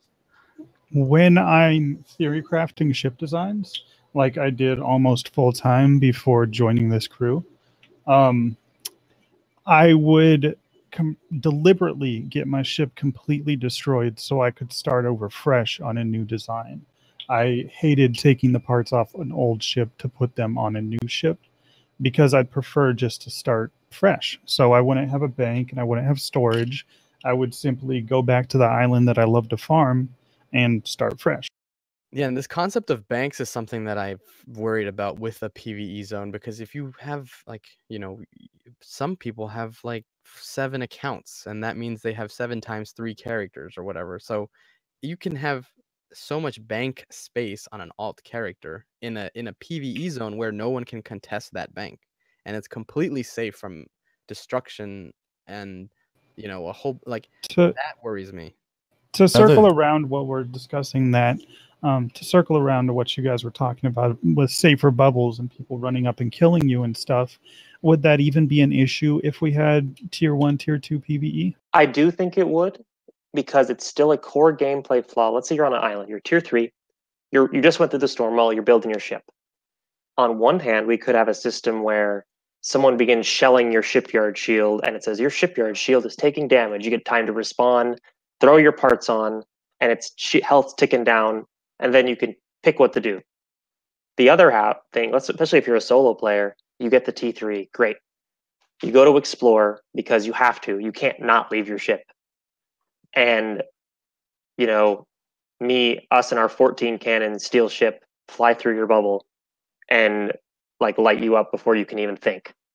One provides counterplay and makes the loss feel okay. The other just feels cheap. You don't feel like you got a chance, and it feels like bad game design because it is bad game design. I don't feel like that's a full-on solution, because me personally, like when we're running the crew and we see someone bubbled down, I find it much safer that instead of bubble busting them and giving the opportunity to jump on my ship, is to have everyone hop off and start salvaging their ship until they take off, and then it's easier to shoot them out of the sky. Well, exactly. So would your solution prevent salvaging while they're in the bubble? Yes, it would. You cannot salvage the bubble inside the bubble. So, and that's one of and even in my stalemates design document, I go over how if, let's say, you're at an island with revivers and they just keep respawning, they run to your ship, salvage 3 ticks, and die, and they do it again and they do it again. You're giving the player who's the bully the power. Even though they die, they're losing. They're constantly dying, but there is no limitations on their ability to harass you, which is a huge problem. Yeah, that's true. Here's the thing, and I'm sorry to interrupt you, Doc, but like I'm kind of thinking out loud. Like I didn't like the idea because at first I kind of figured you were saying like you wouldn't be able to salvage anything, and then you could easily bubble over things like metal nodes and stuff, and then you couldn't salvage anything in there. But if you're just saying like you could still salvage, but it wouldn't damage the ship, I would be okay with that, I guess. And the only thing, I mean, yeah, it's one of those things I think we would have to test though, because I feel like it's, I don't know. We'd have to really look at it. So imagine instead, the shipyard's still not safe. You just have to shell the shield, and it's got health, and it cracks, and then it breaks, and boom, and of course, you make it so people can't combat dock, etc. There's a few tweaks you have to make with this, but in my opinion, it would be much better than a system that doesn't allow you to do the core gameplay loop, by far. There's literally tons of games that have you're in combat, you can't do this right now. I don't see the problem with you're in combat, you can't dock right now. Exactly. Like you're in combat, you can't log out, that kind of deal as well. Yeah. Right. So one of the things that I've thought some about, and honestly, I don't have any idea in my mind about how to actually make it work, because every idea that I come up with, I already know 5 ways to exploit it. But one thing that, when it comes to loss, and particularly the new player experience, because a lot of people come from a lot of different backgrounds. I mean, I came into this game from a very I thought it was a mostly PvE game. Like I got into it with exploration in mind. I know that other people saw the potential in PvP and all of that. It wasn't where I was at. And I have, I think, a decent bit in common with a lot of the newer players that, have frustrations and complaints and grievances and all that. I see those as legitimate complaints. But one of the things that got me into PvP and completely reoriented my perspective on the game was the loss. And I love it. Like, I think that loss in this game is incredible. I've always been attracted to full loot PvP games. Yeah, I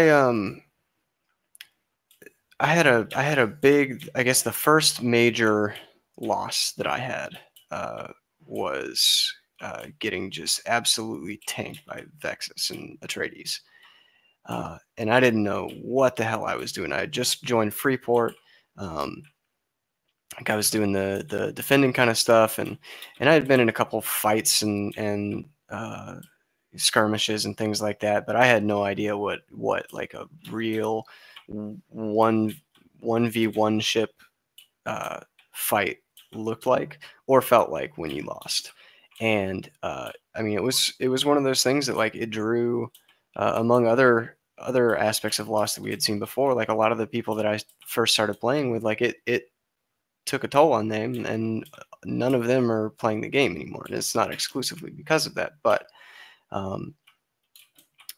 to me, the thing that drew me in was a feeling of like, I really need to get good. Like this is a whole other aspect of the game that I did not even take into account when I signed up for this. How do I get better at that? How do I become more competent so that I can sustain myself in those fights and win those fights? And I think I guess what I would like to see is some mechanic, some system to more fully realize that feeling for a larger audience, because like I feel like I'm kind of a rare exception when it comes to those circumstances and how I ended up taking it and the play style that I developed because of it, because a lot of people do end up just straight quitting the game. So how do you get those people to be able to visualize that every loss there's still something to draw from it? I think that really comes down to the mindset of players. Like I always thought, you know, I'm the exact same way. I lose a ship, I'm like, I'm gonna build that better. I'm gonna whoop your butt next time. But I always thought it was kind of just like the most vocal ones were the ones that quit after everything. But seeing the player count go down and down and down, I really do wonder if that's not the case. And in terms of teaching people that that's how it's supposed to be, I don't think you really can. I think people need to be able to experience their own play style in their own way. And as at much their own as pace. Yeah, as much as I'd love it if everyone felt that way. You know, every time I blow up someone's ship, I'm going to see them a week later in a better, bigger, a more awesome and capable ship. I know that that's not the case. I know that I've personally probably driven people away from this game, and I really hate that.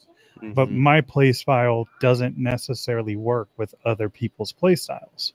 I think that's why, as much as I like, at first when I heard PV, any sort of PV, I was like, what the hell?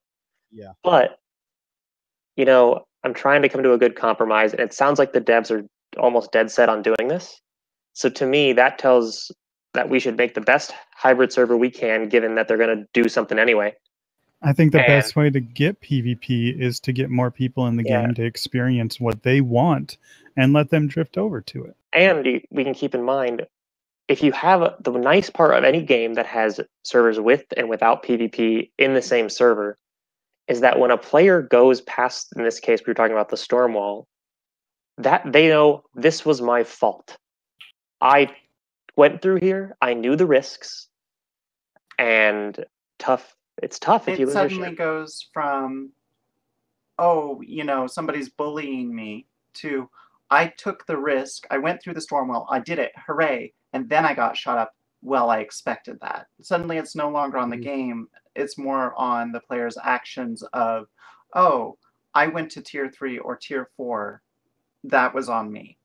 And maybe it should be clear, like EVE Online, when you go into nullsec, a zone that has no guard in it, no way to protect yourself other than your ship, it gives you a little pop-up saying, are you sure you want to travel here? You know, there's a thing that pops up when you're leaving the world boundaries that say, you know, now leaving world boundaries. Obviously you're going to turn around because you see it. There could be something that simply says, if you go through this wall, you know, blah blah blah, you're gonna die maybe.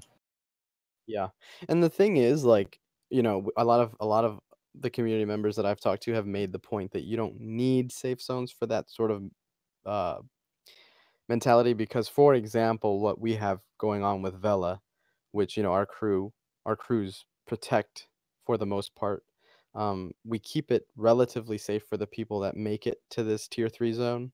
And when pirates attack, we try to respond as quickly as possible, and we try to foster that safeness, right? Obviously, we can't guarantee it because it is still open world, full loot PvP.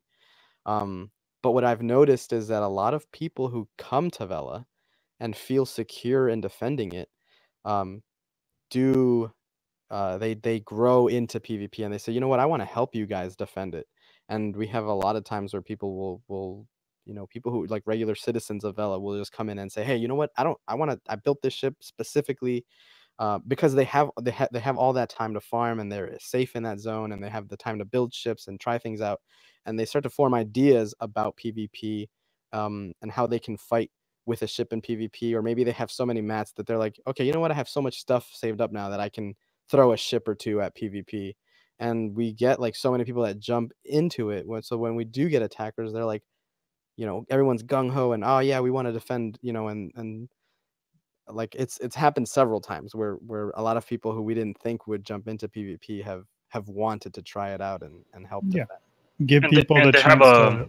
They have a living example, like for our Freeport Vela, they have the Boric second guard. Like they can actually look up to like some experienced players and follow their lead in a way, and then eventually get to a point where they can defend themselves outside of Vela and engage in PvP. You're giving people the chance to organically join PvP as they see fit. Right. Exactly. I will say, oh, sorry, Cora, that it really, like, part of the problem is we currently don't have those social tools to do that. That's just what I was going to say. Yeah. So I totally stole your thunder, but the game does not do a very good job facilitating this group protection mentality. Or even the idea that like you could join an alliance and mention, people are attacking you. So I totally get the argument that like territory control and alliances could organically protect players. That being said, my personal opinion, until those tools are fully ready, I would love a hybrid server so that the game doesn't fall apart. Which brings us into social tools. Yeah. And actually, I mean, social tools at this point are minimal at best. It's probably the most minimal I've ever seen anything approaching a live MMO ever released with in my existence of playing MMOs and online games. Like, I feel that we absolutely need to have like either a general world chat or like a new player chat up until you leave a certain zone or something like that. Imagine what this game would be like for all of us without Discord. Exactly. I think Discord is huge. Discord's huge, actually, even in retention and creating community and doing that kind of interaction that does keep people around. SnappyTexas and Rodeo, I know, are friends partly because of Discord, not through the actual in-game interaction, but outside of Discord, they definitely have become friends because of the social angle.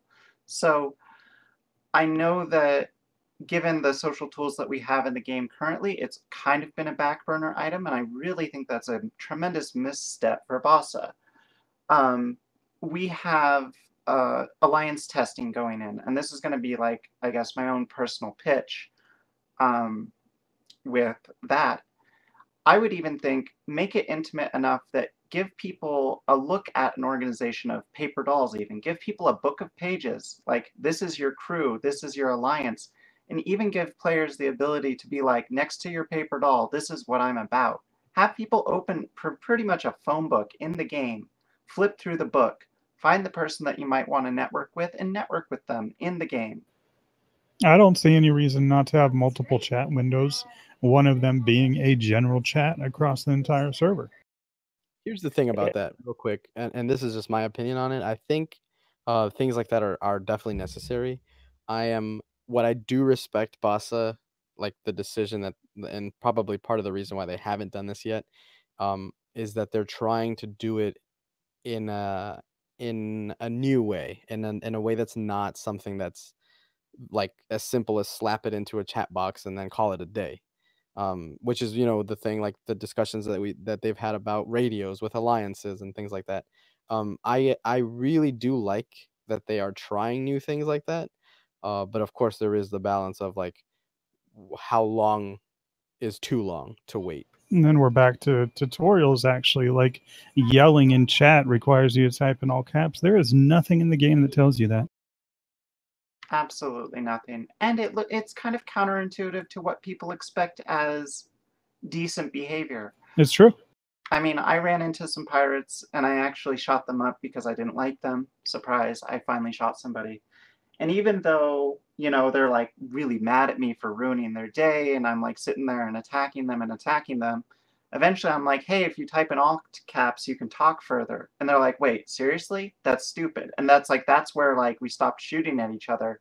They were like, that is the most ridiculous design decision ever. And then they're like, that is bizarre. You know, Yeah, like talking in all caps is rude as shit. Yeah. I kind of like it. I'm gonna be honest. I like when I discovered it. I was like, oh, this is cool. Like I personally enjoyed it, but I mean, I hate it because I'll be playing in game and then I'll type in like, you know, Twitch or something and I won't look at my message before I send it and suddenly all caps. Most people would prefer, I think, a system that most other MMOs use where you do /Y for yell. Yeah. /S for not yelling. Like, I guess if it's not broke, don't fix it for something. Don't reinvent the wheel. Yeah. See, that's what I'm saying though. Is I kind of like that command. Bossa is trying that new stuff. But the thing But is, it's they're not trying so new minimal. stuff. They have this chat system that's been languishing. You know. Yeah, at this point, it's not trying; it's the standard. Which is kind of one of those previous things that were brought up on the podcast, which is, oh, the test, the placeholder became the current live version, which is an understandable fear. Another social tool that I would like to see, honestly, is player-directed objectives that people can kind of assign to either a crew or an alliance. So that way, in the upper right-hand corner, if, say, somebody comes into Vela, in the case of your guys' crew, and they start shooting up people, maybe a trusted alliance person could put a new objective. Hey, such and such crew people are in the area. Such and such people are in the area. Look out for these people in the area, last sighted here. And then suddenly all the people in the alliance can react to that information and can go off of that information. Right. Would that ruin the purity of the experience? I don't think so. It would actually create those bonds that bring people together, that keep people engaged with not only each other in PvP and PvE and all those other various activities in between, but it really is that glue that is like, hey, I really liked how that person said that, or I really liked how that person provided leadership, or I really liked how that person built their ship. But even giving players a tool just to write a prompt to other players on a mass scale, I don't think it necessarily ruins the experience. I think it actually just brings it together. I think it's going to happen with Alliance chat anyway. No matter how they implement it, people are going to yell for help, and I think that's great. And even if they're not in your alliance, you know, it'd be super cool if I could fire a flare in the air that, you know, maybe they mentioned they had a flare or something in development. I can't remember, or at one point. And it used to have flares. Yeah, that, you know, boom, big bright red light. And maybe they have a cooldown or something. So even if I'm in a zone that's not controlled by my alliance, I fire this flare up. I might attract a pirate, or maybe someone will come help me. Who knows?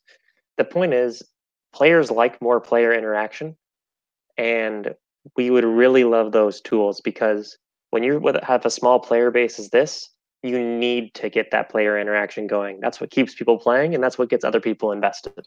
Yeah, and with general chat, it could also be, you know, a pirate sighting chat. You know, I would love that if every time I attack someone, they were able to type in chat, hey, I'm in this area, there's a pirate attacking me. That means I need to stay on the move, or I'm going to be attacked by 30 ships that are going to come hunt me down.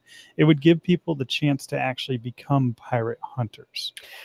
Well, that and if we're talking about ways to balance PvP and kind of focus, because I mean, at the end of the day, like what I want to see is a reason for players to be where they are, right? And I think that there are ways to kind of enforce a PvP sort of zone without literally having a PvP zone.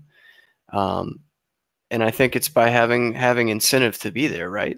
And so if you were to do something like that, and you were to have, if it's literally game wide, like if players could just say like, hey, being attacked here, these are the names that I see, this is what their ship looks like.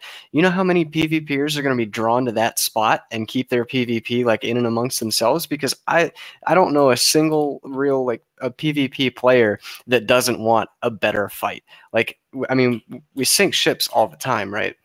But we would always rather have the 45-minute battle that really tests our mettle and gives us that adrenaline rush, right? That we look for when we fight.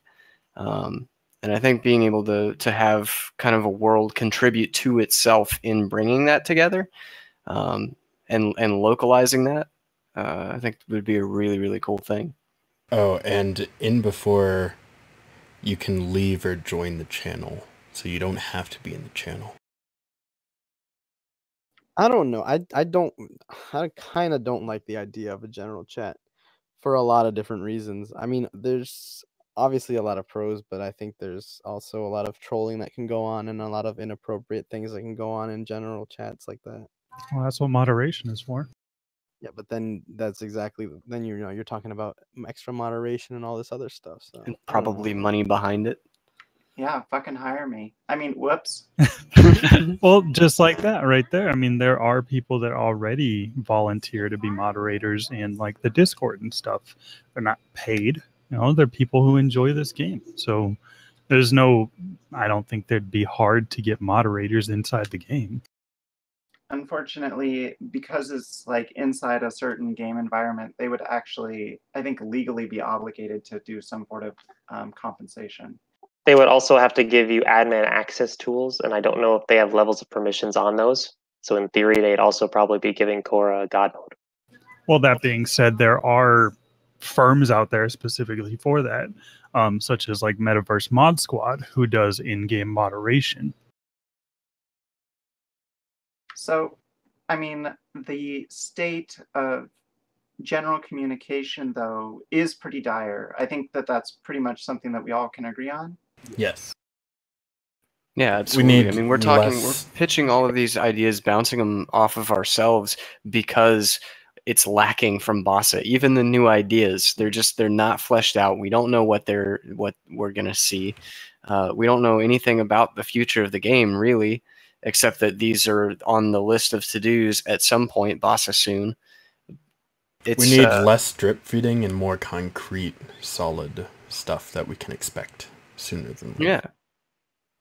So I think a lot of that hesitancy with social tools is either it was a low priority or it was, I'm afraid of social tools becoming a moderation issue. I think that that's probably where they were going with it. Because if somebody says to you in local, hey, I said some rude things, blah, blah, blah, then it becomes a player-on-player kind of affair. And they can choose to contact support if they know that they have that recourse. Or they can just, be like, oh, I drop it. But as soon as you make it region-wide, it becomes, I don't know, if you've ever seen Black Desert Online general chats, it becomes kind of a thing that can range from completely incomprehensible, terribly offensive, and anywhere in between. So I think that that's probably where Boss is like, hey, we don't want to do those regional things. However, I want to just put a pin in it really quick on that regional. I think providing social tools for player-led groups like crews and alliances is a damn good first step to bringing those people together to play and enjoy each other's company more. Well, two points here. First, is a general chat going to be more toxic than the voice chat they've already promised? I think people are less ballsy in voice than they are in text. Yeah, I was just gonna say. I think people are much more trolly in voice chat than they are in text. You can't, there's no paper trail on voice chatting. People say whatever they want. But, that's just one point there. I think at the end of the day, the key summation of that was just that these communication tools are, I think Bossa doesn't realize, maybe they don't realize, or they've just realized now how valuable they are. Like really what it does for the game is so much deeper than just creating an alliance chat tool. And they're working on it now, which is great, but imagine if they had it ready before early access launched. And when we're moving forward, Bossa, let's try to not have these things come out 2 months late after the player population has dropped to 200. Yeah.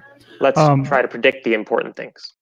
Another thing, just to touch on what other games have and what we could use.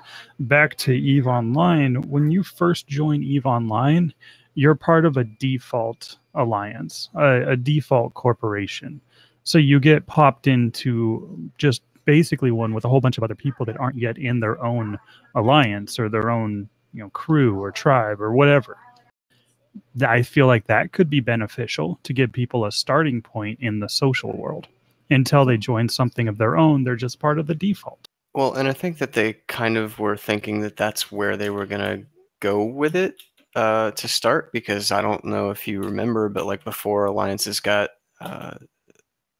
thrown out, before they started working on the revamp, like everybody that started the game, you were part of an alliance, and you could view it in the crew chat. I forget what it was called. It was like Goon Squad or something like that. It was yeah, I think it was like Goon something. But I think that was more of a placeholder just to see if it worked in the UI. It definitely was, but at least the impression that I got was that if you were not part of an alliance, you were that by default, and you could opt out of it, but you still had that kind of connection with You cut out again. What's up? You cut out again. No. That connection with? Well, connection with other players. Yeah, I mean, I don't know how I feel about that either. I find it annoying in games where they automatically put me in some guild. But again, like that's just, I feel like now we're just kind of going too far down a rabbit hole. That Yes. Yeah, I agree. Okay, wrap up the topic on the chat. No, but I think we've all pretty much agree that the issue is we need social tools. Social tools other than just Discord. Really, the final thing I want to touch upon, at least for this episode, would be wipes and how to utilize them. And how frequently to do so. How frequently should we wipe? Correct. Much more frequently than we are now, in my opinion. Every 3 months, I'd say. I feel like since we're in an experimental stage of the game anyway, yeah, like more frequent wipes might be a good idea. It allows them to like test out more different builds, different things, maps, etc. Like, and see what they want to go with in the future. I would say 3 months minimum. Yeah.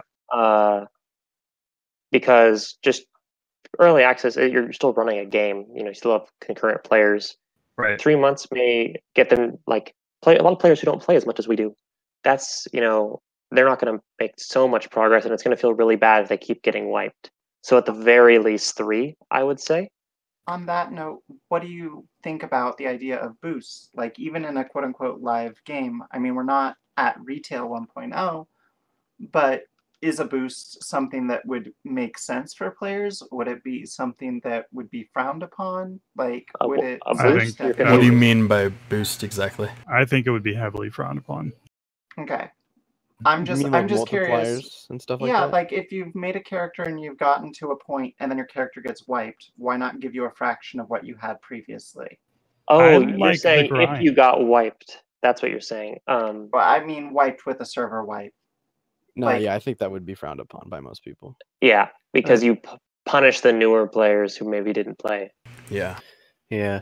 I also am hesitant to say that even 3 months should be what we're aiming for, especially I wouldn't say sooner than that. I mean, I think if an update requires it, then it should be as frequent as it needs to be to get that update out. But I think that there is value to having long drawn out periods of time without wipes, because that's when you really get to see the issues like we saw with the helm bug and stuff like that. Is like that's stuff that's build up over time, and if it's wiping regularly every few months and we don't ever get to see what it looks like with a 5-month period without a wipe, then how are we going to know by the time it's full release how to deal with those issues? That's a good when point. it hits lava, would just fuck us over. It's very true. I mean, there's a lot of things that I saw back in 1.5 that were just you know, I mean, that was like 4 or 5 months without a wipe, and it was pretty much unplayable. And now, I mean, we're about at the 3-month mark now, and the helm bug kind of in the last month just became like a big huge thing. The other thing about wipes is there needs to be a reason for them. If there's not a big enough update, there's no reason to do a wipe. So I guess that circles back around to, you know, how quickly is stuff getting done? What's changing? Right. All right. Well, is there anything anyone else would like to add? I think there's a lot more for us to cover in future episodes, but we're nearing the 2-hour mark, and we maybe should save it for next episode. I think if we want to go down the list, if everyone wants to give their final thoughts on what we've discussed. Yeah, that's a good idea. Okay. Cora? I think this was an awesome podcast. I think I really appreciate everybody here tonight or today, whatever your time is. I would like to encourage anybody listening to kind of do their own experimentation, do their own groups, build their own podcast, because even if, you know, Bossa doesn't listen to your podcast specifically, it will get you involved and at least get you kind of engaged with something that you care about, which is probably this funky little game that you've fallen in love with. So I want to encourage people to do their own projects, to put your feedback out there to Bossa, to put it on the forum, to post it, to forward it, to show Julia, hey, we did a really cool thing. She usually loves constructive stuff. Like, she is all about that. And she will promote it, most likely. So it's not that, you know, oh, they didn't hear you, but it's just that give them something kind of meaty to dig their teeth into. But they'll hear it. They'll listen. Along the lines of, with what Cora said, like, I'm glad everyone's here. It was very interesting hearing everyone's ideas. We all may disagree on certain things, but as long as we have like a constructive decision or a constructive discussion, I think we'll all lead to a good place with this game. And I think we're all here at the end of the day because we're really passionate and love this game. So I hope more podcasts like this can keep happening. And yeah. I think this was great. I love working with other experienced players and getting their opinions. And it's really nice to be able to kind of respond to Bossa's podcast. And I think it feels like it gives the community a bit more control to respond rather than just the little snippets of info we get. I would say some final to-dos for Bossa that, even though we may agree on the exact specifics, I think we all agree on something must be done about the new player experience, which you're sort of working on. Something must be done about these social tools. And I think we all agree on we would really like some more specific priorities from you, Bossa, and what you're looking for. And that would be really helpful for us so that we can help you better and that this game can be the best it can be. I think the fact that it wasn't all that hard to get all these veteran players together to do this shows how committed people are to this game. And that doesn't happen with every game. People don't always join up like this and hope to save something that they really love. So that's a really huge thing that Bossa has created, a game that we can really get behind. Two topics that I think were really important here that I would love to see are the PvE hybrid servers, tier 1 and 2.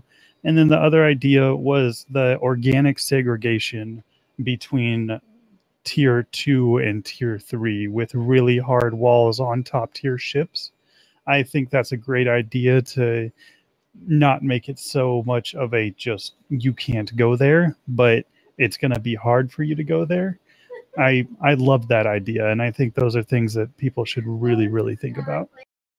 Yeah, and to bounce off what was said earlier, I think that hopefully with this podcast we can get more people involved. Obviously, we want to engage the community, everybody who cares about this game, who's looking into it, and even future prospects of future players who are still on the fence and haven't quite decided to jump into it and buy the game yet. Like, what we're trying to do with this whole thing is have that discussion and then of course engage people and welcome people to come join us, right? So if you're interested in jumping in with us and talking about the game with us, I would definitely say like reach out and let us know, and we would be more than happy to have more people be a part of it.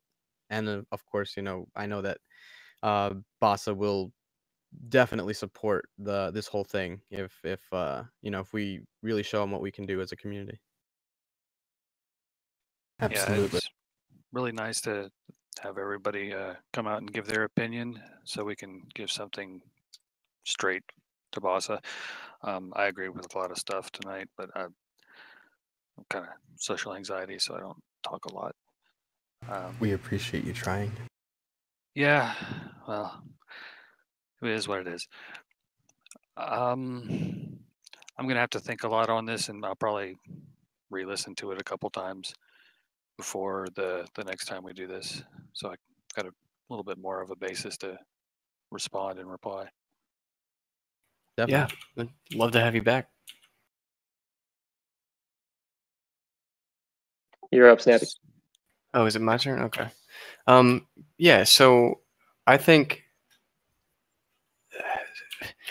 when we kind of first started thinking about this, I mean, the idea for a podcast, and it wasn't mine alone, and I'm glad that I wasn't the only one, and I'm glad that it happened at the same time as other people who had the same idea. It happened through organic discussion, and it was people, my crew, coming back to the game after taking a break from it for about a month, just because it felt like we were looking at the same problems, the same, I guess, progression of other problems without anything, you know, really happening about it, and without feeling like we really had any say or ability to make changes to that. And I'm really, really glad to see that we've gotten to a point, even though I'm not necessarily, I don't like the reasons that got us to this point, but I'm glad that we have gotten to the point where we can have these discussions and where we want to have these discussions and engage with other people that we might not otherwise engage with. I think this has been a really cool thing for me, and I've taken a lot of value from the discussions that have happened. I can't wait to do more, and I can't wait to have like newer voices come in and talk about that experience. Because I mean, for the most part, like us that are talking right now, the vast majority of us are like PvP minded players, and the vast majority of us are people that have been in the game a long, long time. And so I think, like, I mean, I can think back and relate to a lot of the emotions and the experiences that I had, but a lot of it's kind of lost at this point for me too, where it's been so long since I've been a new player that I don't think like a new player anymore. And I would like to see, I would like to see that. I want to really get a sense of how passionate really everybody is, because I know that there are so many more than just us. Yeah, man, that's good. It's just more of the same, really. Pretty much the exact carbon copy of what you guys just went over. But I'm glad that a consensus was reached that a change definitely needs to happen, and it needs to happen very, very soon. Otherwise, the game's obviously just going to keep fucking tanking, and none of us want that, clearly. Otherwise, we wouldn't have done this. I'm just very thankful that everyone was able to meet up and talk, and there's a lot of good conversation that's been happening about a number of topics, and I can't wait for the next one. If I can say just one last thing. The fact that we have all these different play styles in here discussing the same issues and ideas shows that we're all spending time in the same world and want to stay in the same world together. Exactly. I mean, this game has massive, massive potential. You know, it's kind of like Snappy said the other day, it's the game that we all were dreaming for, the one that we hoped would one day pop up, and it's here, and we just want to see it succeed as much as Bossa does. Absolutely. Maybe even more. Right. This feels like an AA meeting. We all I'm Harms, and I have an addiction to Worlds Adrift. I'm Vloshko, and I'm casually addicted to Worlds Adrift. All right, guys. Well, this is 2 hours. All right. Thank you for listening. Have a wonderful day or night. Yeah. Cheers, everyone. GG. Later, guys. See you again. Laters. Night. Until next time.